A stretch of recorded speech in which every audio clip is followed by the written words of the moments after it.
Do you see that door? The mahogany door. That's the door to my mother's bedroom. And that's the door I have to go into today. In that room and behind that door is the fanciest bedroom set you ever want to see.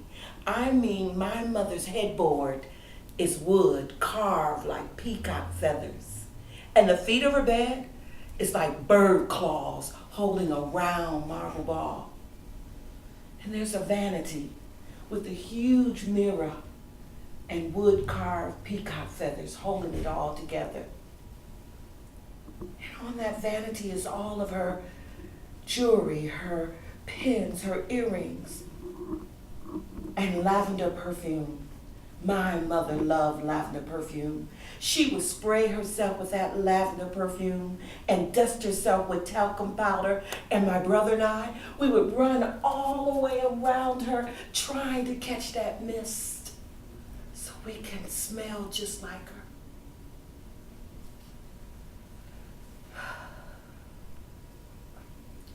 My mother died when I was 10 years old. Down the street, the church, that's where they carried her casket away. I remember that day. I remember saying, "Mommy, please don't leave me." And my aunt, she grabbed me and she said, "Shh, shh, shh, shh. Don't say a word. Your mother wouldn't want you to cry." So I sucked it up. And I wouldn't cry. I had to be a big girl. And then one day, I was doing what I love to do, and I had a swing on the gate fence, and I was just swinging, and it was feeling good, the breeze on my face, when all of a sudden there was a light that came from the sky. And it was so bright I couldn't even open up my eyes. No matter how much I tried, I couldn't. And then I heard the voice, "Simone, Simone, you will see your mother again. Simone, I promise you, you will see your mother again." And just when I could open up my eyes, I saw the light go back in the sky. And I knew it was God. God had spoke to me. He was telling me I was going to see my mother again. So I sat there every day and waited for every kid to leave school and walk to school. And then I would jump up and I would walk by myself, hoping that my mother would come. But she didn't come. So I went to the bench at the park and I would sit there and I would wait. And I would just look and wait to see if my mother was coming. But she didn't come. The church, in the balcony, that's where she would be. I'm going to go to the church balcony and I'm going to know everything that the women say to me. I know they say mean things like, "Look at her hair is so nappy and unruly and her dresses are so torn. Poor baby, she need her mother." But I didn't want to hear any of that because all I wanted to do was just wait on my mommy to come. But she didn't come. So I just sucked it up. I became a big girl. I wouldn't cry. I wouldn't think of her because to think of her hurt my heart too much. So I just sucked it up. I thought I was doing a good job. I mean, I took care of the family. I made sure that they were well taken care of. I became a protective mother myself. And I thought I was doing good until I went to the reunion, the neighborhood reunion. I mean, I went to this reunion, didn't know anyone because I couldn't remember everyone, but I smiled. And I just pretended like I was having a good time. I tried my best. And then that's when I saw her, the old woman. She was coming. I tried to look away, but I was drawn to her because she was coming. The wig that was on her head was way too big, but she was coming. The purse was way too big for her body, but she was coming.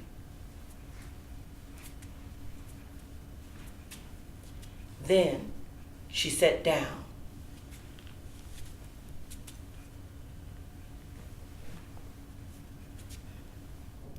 Then she spoke to me after looking me up and down.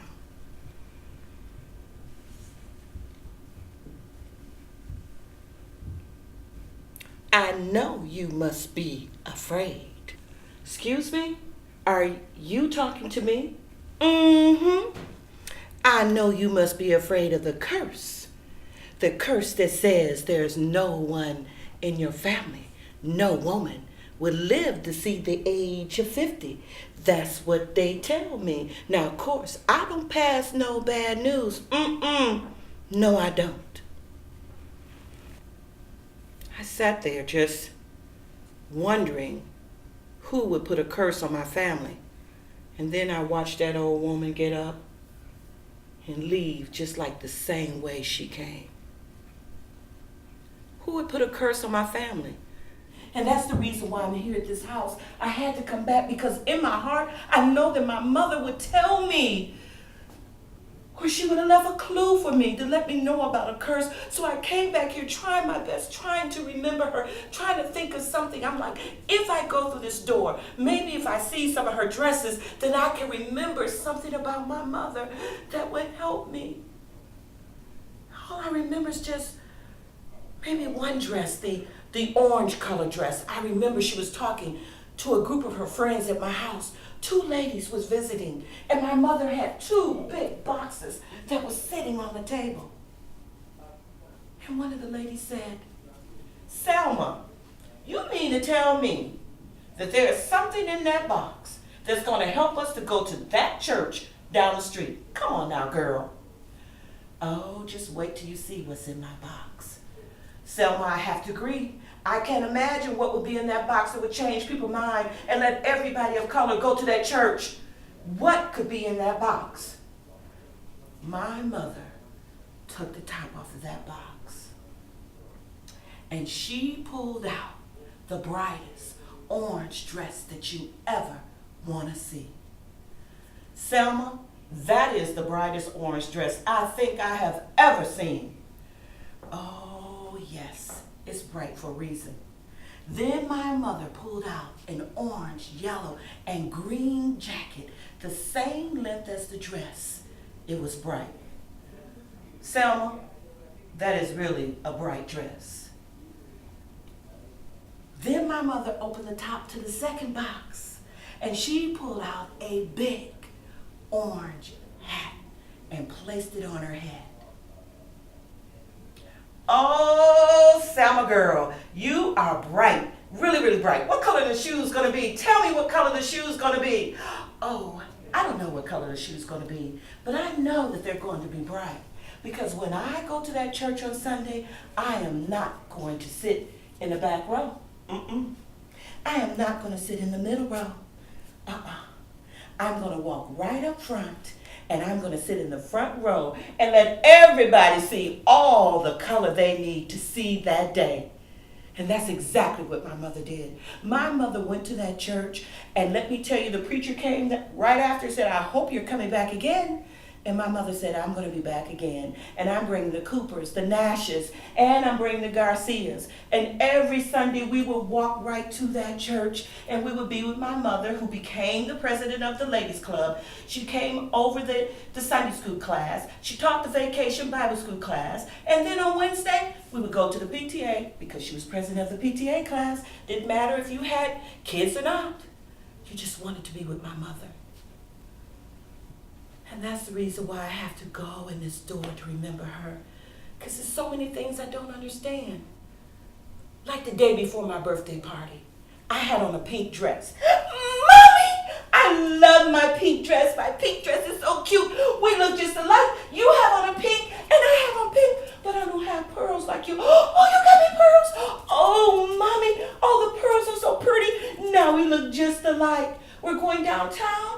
How come my daddy is not driving driving us downtown. Why we have to go on a bus? I don't want to go on a bus. You want me to see everything? I like the buildings. I like the people that I see, Mommy. But, oh, I like riding on the bus. Oh, we're going to eat here in the cafeteria? And we're going to have orange pineapple ice cream, our favorite ice cream. Oh, Mommy, did I ever tell you what I think about the little orange bits in the ice cream? Mommy, my mother wasn't looking at me. She was looking at someone else. Who is that man? Why is she nodding her head up and down? I don't like that man. I want to go home and see my daddy. Mommy, I want to go home and see my daddy. And we were walking out, my mother stopped, and she took another look. She had a look on her face I didn't understand. It was a look of longing. But I looked at him because I didn't like him. And he pushed a box with a white camera on the table. I want to go see my daddy. And the very next day was my birthday. I was so excited because I had balloons, I had presents, I had crayons, I had so many wonderful things and all my friends. And there was one more box to open. I couldn't wait to open up the box. And inside the box was a white camera.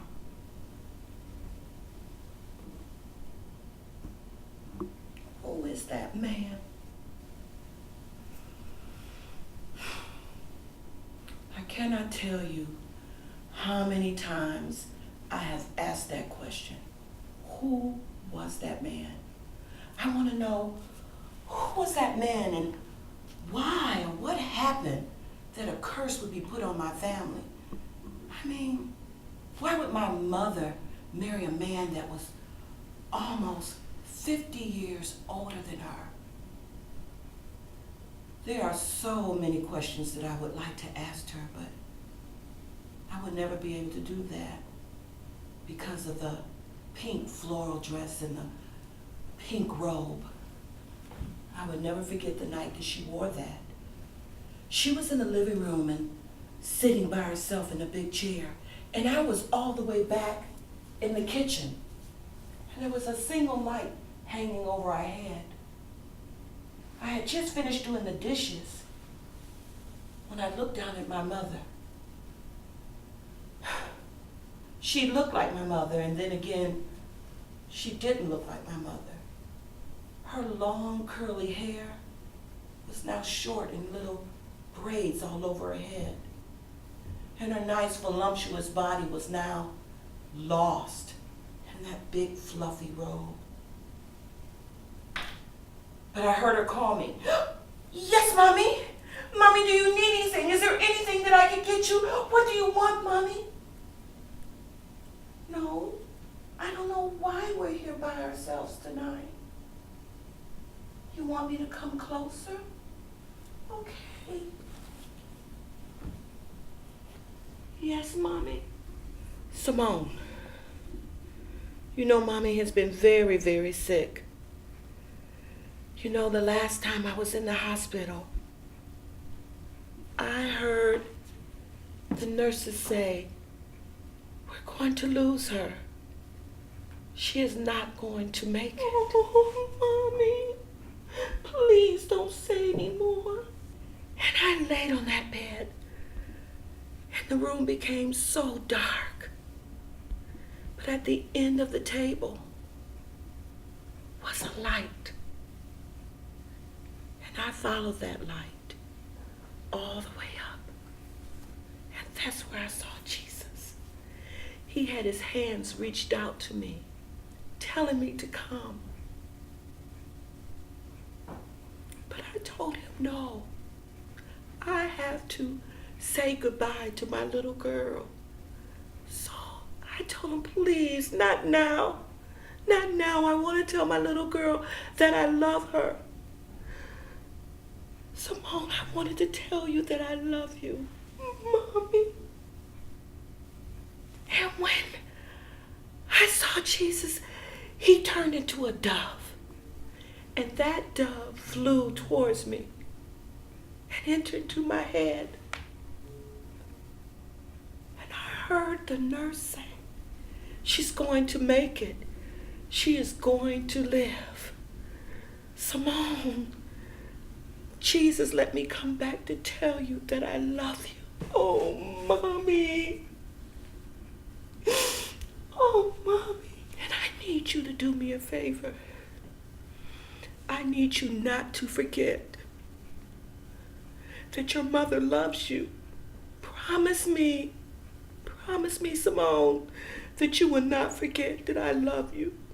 Oh, Mommy, I promise. I promise.